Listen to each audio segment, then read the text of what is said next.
Hi guys, and welcome back to my channel. If you're new here, thank you for stopping by.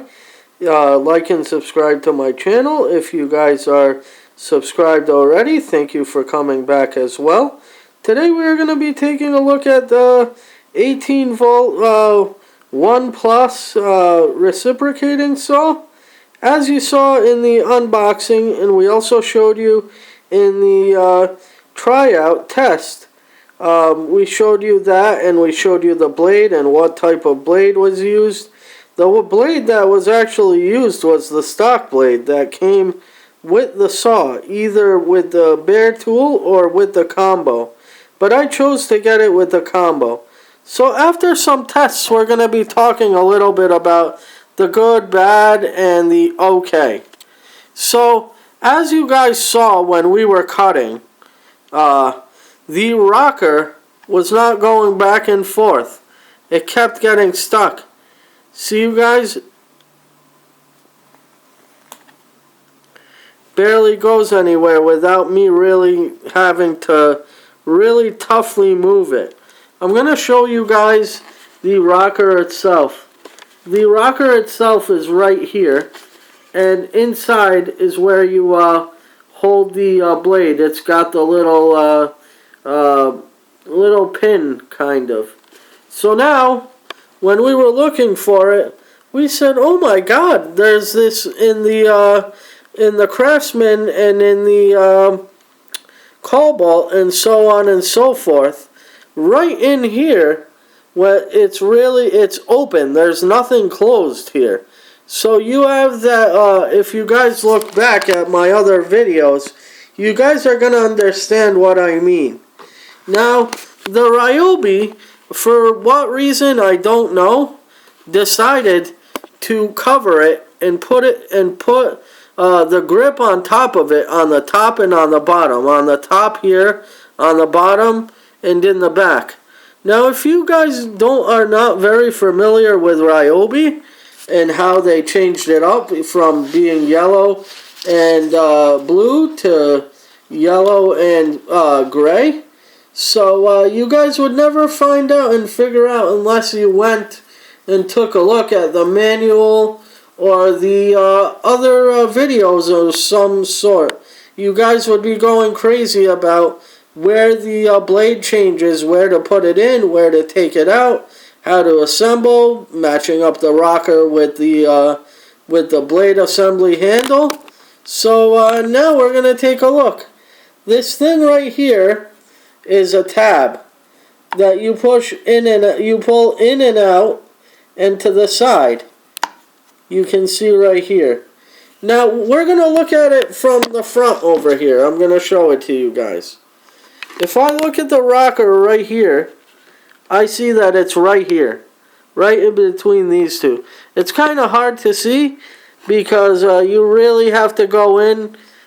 Even to tell you the truth, I would even use a small flashlight in order to go in there and see the pin. I'm trying to show you guys the pin. I'm going to point at it right here. That pin is the one that holds the blade in between the left and the right. Now, if you guys look over here, as I talked about the rocker, you guys are going to see how flimsy it is. If you guys look right here, I'm trying to zoom out for you. Actually, you can see it right there. One here and one here, as you guys can see.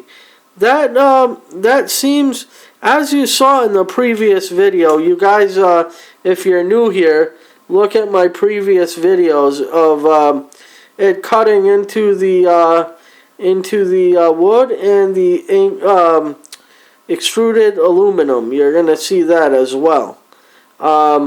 It did okay. It didn't do the best. I think that it lacks a little bit in power to go through those things. I mean, it says that you can go through those things, but I'm guessing not that well. I mean, depends what type of material it is, what the strength is, what type of blade you're using.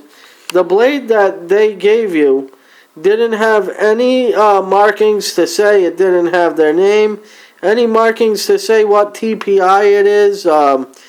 any different, if it was bimetal or so on and so forth. It didn't say anything. I like how they put their name on the tool. Also, if you guys can see over here, I'm going to show you with the camera. If you look here, it's the same as you had on the saw, the knob. But actually here it's not. Here, if I push it to the center, I'm at lock mode. I will show you. I can't do anything. If I go out this way, I'm going to be able to hit the trigger. You guys can actually hear the saw working. Which sounds a lot better when you have a blade in it. So now we're going to talk a little bit about the battery. The battery that I have in here right now is the 1.5 AH 18V lithium. As you can see here, it's the Ryobi Plus 1 Plus. In the combo, they give you the 4AH as well. I'm assuming that when you're not, for this tool, you're going to use the 4AH. I'm just showing you this as a illustration, just for you guys to get the idea of if it's good, if it's bad, what it should have had, what it doesn't have. Now, I have to tell you guys something over here. Nowhere on this saw right here do I see any lighting to make sure I'm going in the right direction, going on a curvature, or I need to see where I'm cutting. There is none at all. That's a huge fail, I think. They should have made a halogen one somewhere around 1 or 2 around here, or 1 or 2 above here, or somewhere along the front, even if they went here with a couple of small ones here on the perimeter. I think that would have been very beneficial, but I'm guessing that they want to sell you a light that you're going to put side by side, or even if you guys saw those lights that you put on top of your head and you have the little light on top, it's like you're wearing a hat or those things that you put on your head and you wear it almost like a hat. It's almost like a hat. I believe that Maglite makes them. I'm pretty sure that Ryobi makes them. I did see that Milwaukee has one. I didn't see the Craftsman's. I'm going to have to look into that. The Craftsman's, I think, are a little bit more expensive.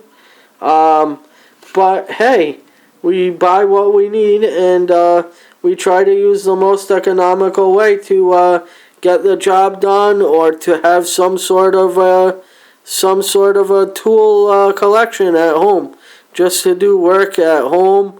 But you can also take this on the job. If you're a starting contractor, you can start with these tools. They're good enough, I think. That all depends on your opinion. Also, I do recommend using all safety gloves, safety glasses, reading all the manuals. Now, each tool, if it came in the combo kit, has its own manual. Now, I'm not sure about if you bought them separate, if they give you the full extent of the manual for that tool.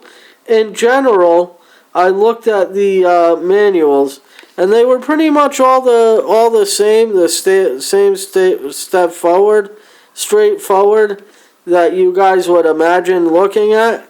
I also wanted to show you guys a little bit about the stability on this thing. If I'm using this right here, and I have my hand like this, I put my other hand somewhere in the middle where those 2 yellow spots are, like right here. I put my hand over there, or I put my hand somewhere back. It all depends on what kind of application you're doing. If you're doing very thin wood, you don't really have to. you just grab it with a couple fingers. If you're going and doing heavy set wood, like 2-3 inches, or so on and so forth, maybe 5 inches, you guys definitely have to have your hands, one right here, in this area, and one right here holding it. And I also think that you should abut the rocker against the wood, whether doing it close or a little bit further away. I think they should have redesigned this. I don't know. We tested it, and you guys can see if you look at the video how you really have to force the rocker back and forth. I think that makes your job a little bit more difficult, but depends on what tool you guys started with, what you're accustomed to, what you have done before, what you haven't done before. Also, I do think that you should be very familiarized with all the tools before you guys go on the job site and use the tools.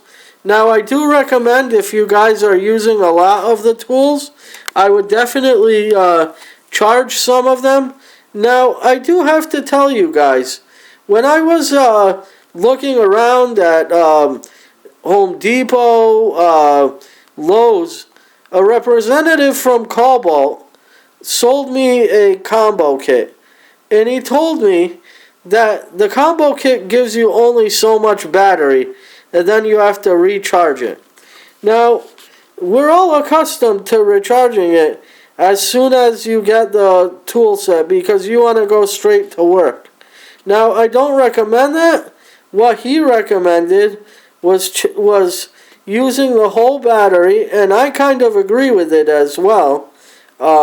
He says that the battery goes to 0, and then it creates its cycle all over again. So once you put it in the charger, it's going to create a cycle that it understands and feels. So even if you guys were on the job site and you were using all 6 tools, I do recommend getting an extra 2 batteries with either a single charge or a dual charge. It really doesn't matter. The dual charge is a little bit more powerful than the single charge. It has a little bit more of a kick, which I like. We haven't tried that out yet. I'm sure that in a later date we will. I also think that we will take a look at some other tools. So like and subscribe to my channel, and I hope that you guys have a great day.